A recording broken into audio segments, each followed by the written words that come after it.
सचिन पायलट ने जब से बगावत की आवाज उठाई तब से उनकी सियासी जमीन खिसकती हुई दिखाई देने लगी। हालांकि पार्टी आलाकमान की तरफ से लाख कोशिशें की गई कि सचिन पायलट किसी भी तरह से मान जाएं और उसके लिए रणदीप सुरजेवाला, अजय माकन समेत कई कांग्रेस के दिग्गज नेता राजस्थान भेजे गए, लेकिन सचिन पायलट पर इसका कोई असर नहीं हुआ और फिर बाद में सचिन पायलट को प्रदेश अध्यक्ष और उप मुख्यमंत्री दोनों ही पदों से हाथ धोना पड़ा। ऐसे में अब कयासों का दौर तेज हो चुका है इस दिन कि सचिन पायलट अब बीजेपी का दामन थाम सकते हैं। इसी मुद्दे पर जब हमारे सहयोगी देवनाथ पांडे ने कांग्रेस नेता डॉक्टर उदित राज से बात की तो उन्होंने कहा कि सचिन पायलट और ज्योतिरादित्य सिंधिया ने जो किया है वो बीजेपी के कहने पर किया है और बहुत जल्द ही वो वापस कांग्रेस पार्टी में शामिल होंगे।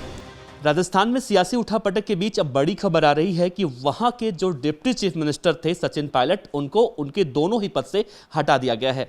इसी मुद्दे पर बातचीत करने के लिए हमारे साथ मौजूद हैं कांग्रेस नेता डॉक्टर उदित राज जी। सर, अब सचिन पायलट जो मांग कर रहे थे उनकी मांग पूरी नहीं हो पाई है। लगातार कांग्रेस के पूर्व अध्यक्ष राहुल गांधी जी या फिर प्रियंका गांधी वाड्रा जी लगातार उन्हें समझाने की कोशिश कर रहे थे, लेकिन वो माने नहीं। अब आखिरकार उन्हें उनके पद से हटाया गया। मजबूरी है, भारतीय जनता पार्टी के व्यूह चक्र में फंस गए वो, और इतनी कम उम्र में शायद ही किसी को इतना कुछ मिला होगा। सांसद बने, मंत्री बने, अब डिप्टी चीफ मिनिस्टर, प्रदेश के अध्यक्ष, और क्या चाहिए उनको। और मान मनोबल 2-3 दिन से हमारा हाई कमान कर भी रहा था, लेकिन वो नहीं माने। तो ऐसी परिस्थितियों में एक्शन लेना पड़ा और राजस्थान की सरकार हमारी सुरक्षित है। और जिस तरह से मध्य प्रदेश के एमएलए को ले जाया गया बंगलोर और राजस्थान के एमएलए को हरियाणा, जहां बीजेपी की सरकार है, और होटल में उनको रख कर के चारों तरफ से पुलिस का घेरा लगा दिया है, तो ये तो एमएलए की मंडी है और ख़रीद फरोख्त इस तरह से हो रहा है।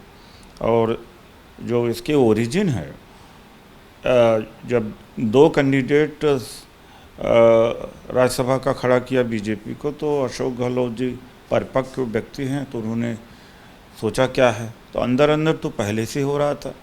और फिर उसके बाद में जब जांच का आदेश दिया तो उसमें अशोक गहलोत जी ने अपने आप को भी शामिल किया और नोटिस दिया गया सबको। 35-35 करोड़ का ऑफर बीजेपी के तरफ से था। तो क्या गलत किया सचिन पायलट जी? क्या कानून से ऊपर है या मैं या कोई भी?